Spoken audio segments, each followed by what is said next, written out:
অর্থাৎ আজই ঘূর্ণিঝড়ে পরিণত হবে রেমাল। রবিবার ল্যান্ডফলের সম্ভাবনা রয়েছে। বাংলার একাধিক জেলায় ভারী থেকে অতি ভারী বৃষ্টির সতর্কতা জারি করা হয়েছে। জলোচ্ছ্বাসের আশঙ্কা রয়েছে। মৎস্যজীবীদের সমুদ্রে যেতে নিষেধাজ্ঞা জারি করা হয়েছে। আবহাওয়া দপ্তরের পক্ষ থেকে পর্যটকদের গতিবিধি নিয়ন্ত্রণের জন্য পরামর্শ দিয়েছে। আলিপুর আবহাওয়া দপ্তরের তরফে সাংবাদিক বৈঠক করে ডিজিএম সোমনাথ দত্ত রেমালের গতিপথ সম্পর্কে জানান।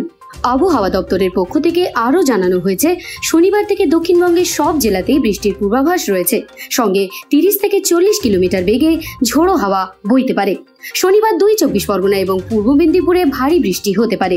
7 থেকে 11 সেন্টিমিটার বৃষ্টির পূর্বাভাস রয়েছে এখানে।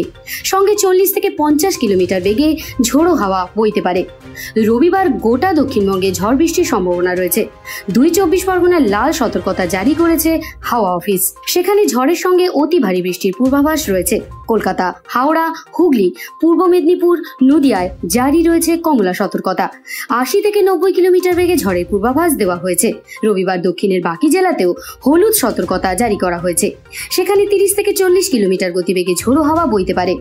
পূর্ব বর্ধমানে 60 থেকে 70 কিলোমিটার বেগে বইতে পারে ঝড়।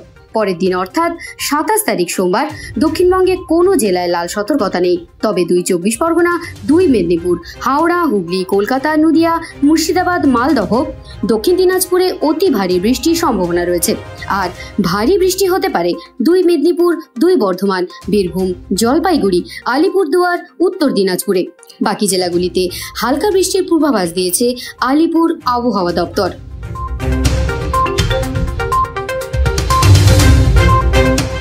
বিবি বাংলা নিউজ টিম।